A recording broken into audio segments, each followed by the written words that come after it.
Afternoon जीवी, अगर आपको भी लंबे समय से बुखार है, खांसी, जुकाम, गला दर्द या फिर फेफड़ों में सांस लेने में तकलीफ है और आपको ये समझ में नहीं आ रहा है कि आपको असल में ये कौन सा बुखार है जो 5 से 7 दिन के बाद भी नहीं जा रहा है, तो बहुत मुमकिन है कि आपको H3N2 वायरल फ्लू ने जकड़ दिया हो। ये नाम नया जरूर है, लेकिन दिल्ली की बड़ी आबादी इसकी गिरफ्त में है।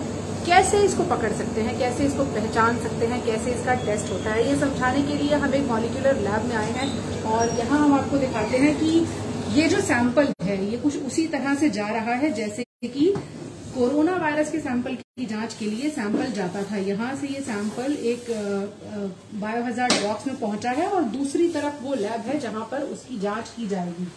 इसका सैंपल कैसे दिया जाता है ये भी आपको बता देते हैं। जैसे आपने कोरोना वायरस के टाइम में देखा था कि स्वॉब से, यानी कि कॉटन की एक स्वॉब के जरिए नाक से और गले से एक एक सैंपल लिया जाता था, ठीक उसी तरह से ये सैंपल यहाँ पर रिसीव कर लिया गया है और पीछे जो जांच चल रही है उसमें कोरोना वायरस की जांच भी हो जाएगी, उसमें स्वाइन फ्लू यानी H1N1 की जांच भी हो जाएगी और ये जो नया वायरल फ्लू है जिसने दस्तक दी है, जिसका नाम है H3N2, उसकी जांच भी हो जाएगी। ये वायरस क्यों अहम है? इसलिए अहम है, इसके 2 कारण हैं। पहला कारण तो ये है कि डॉक्टर्स इस बात को लेकर कंफ्यूज हैं कि असल में कोरोना वायरस तो नहीं हुआ है मरीज को या फिर कोई और बीमारी है, और दूसरा इसलिए भी अहम है कि जब तक बीमारी पकड़ में नहीं आएगी तब तक ये समझ में नहीं आएगा कि असल में इलाज करना कैसे है। H3N2 बिल्कुल वैसे ही दिखता है जैसे नॉर्मल बुखार दिखता है, जैसे आपको नॉर्मल बुखार होता है ठीक उसी तरह से ये बीमारी भी होती है। और उसी के लिए यहाँ पर हम आपको ये समझा रहे हैं कि अलग अलग तरह के जो फ्लू होते हैं, ये देखिए कुछ इसी तरह से जैसे आपने कोरोना वायरस के वक्त सैंपल लेते देते लोगों को देखा होगा या फिर खुद लिया दिया होगा, उसी तरह से इसका भी सैंपल लिया जाता है। इसमें फ्लू की टेस्टिंग H1N1 की भी हो जाती है, जिसे आप स्वाइन फ्लू के नाम से जानते हैं। H3N2 की टेस्टिंग भी हो जाती है। अब हम आपको ये समझाने की कोशिश करते हैं कि ये वायरल फ्लू इस वक्त कितना ज्यादा फैला हुआ है। समीर भाटी हमारे साथ हैं। समीर जी, अभी जो सैंपल्स आ रहे हैं H3N2 की, हम देख रहे हैं कि यहाँ स्पेशली टेस्टिंग हो रही है, उसकी जरूरत क्यों पड़ी? बिल्कुल, देखिए जैसा अभी देख रहे हैं हम सर्दियों में खास तौर पे देखते हैं फ्लू के टाइम में एकदम से अभी काफी स्पाइक आ गया, बहुत ज्यादा फ्लू के पेशेंट्स हैं और फ्लू भी वैसे ही कंटेजियस होता है जैसे कि कोविड के अंदर हमने देखा कि काफी फैलता है। तो अभी फिलहाल हमने दिसंबर से हम देख रहे थे केसेस थोड़े राइज हो रहे थे फ्लू के, बट बाकी टेस्ट उनके नॉर्मल आ रहे थे, कोविड टेस्ट भी नॉर्मल आ रहा था।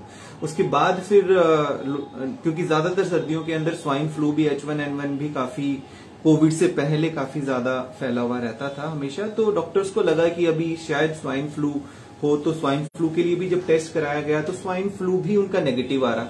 मतलब उसमें हम जब टेस्ट करते हैं वो इन्फ्लुएंजा ए और इन्फ्लुएंजा बी करते हैं, तो इन्फ्लुएंजा ए के अंदर H1N1 आता है और H3N2, तो इन्फ्लुएंजा ए तो पॉजिटिव आ रहा बट स्वाइन फ्लू नेगेटिव आ रहा। तो फिर फर्दर उसको हमने जब टेस्ट किया तो पता लगा ये H3N2 है, उसी इन्फ्लुएंजा ए का दूसरा सब टाइप। तब समझ में आया कि इसके केसेस अभी ज्यादा बढ़ रहे हैं और फिलहाल अभी जितने भी ज्यादातर हमारे पास इस केसेस आ रहे हैं वो इसी के आ रहे हैं। आपके देखने और समझने में ये साधारण नॉर्मल वायरल फ्लू जैसा ही लगेगा, लेकिन लंबा वक्त लेता है रिकवरी में, काफी लंबे समय तक परेशान करता है। खांसी, जुकाम और अपर रेस्पिरेटरी ट्रैक्ट यानी कि फेफड़ों तक के इन्फेक्शन ही आपको दे सकता है। इस वक्त हमारे पास यहाँ एक मरीज की रिपोर्ट है जिसका जो तमाम टेस्ट हुए हैं उसमें positive for influenza A H3N2, यानी कि आप कह सकते हैं कि फ्लू का ही एक सब टाइप है H3N2 जो पॉजिटिव आया है। इसके हमारे साथ डॉक्टर सोनिका हैं। डॉक्टर सोनिका, अभी जितने सैंपल आप टेस्ट कर रही हैं उसमें H3N2 कितना कॉमनली मिल रहा है? काफी सारे केसेस में, मोस्टली केसेस में।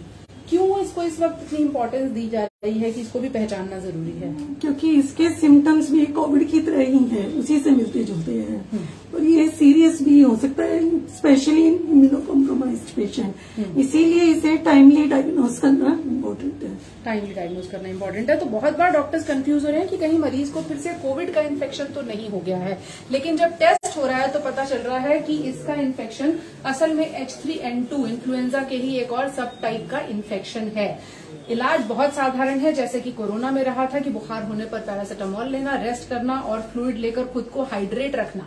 लेकिन जो लोग उम्र दराज हैं, जिनकी इम्यून सिस्टम कमजोर है या फिर बच्चे हैं, ऐसे लोगों को खास ध्यान रखने की जरूरत है। तो अगर आपका वायरल बुखार या आपका कोई भी बुखार लंबे वक्त तक नहीं जा रहा है तो आप अपने डॉक्टर से सलाह ले सकते हैं, जरूरत पड़े तो टेस्ट करा सकते हैं, और H3N2 वायरस का पता अगर चलता है तो उसी तरह से सावधानी बरत सकते हैं। इस वायरस में भी आपको अपने आप को अलग रखने में ही दूसरे वायरल फ्लू की तरह बेहतर रहेगा, आपके लिए भी और आपके अपनों के लिए भी। फिलहाल दिल्ली में H3N2 ने दस्तक दी हुई है, काफी केसेस आ रहे हैं, लेकिन थोड़ी सी सावधानी से इस वायरल फ्लू को फैलने से हम रोक सकते हैं।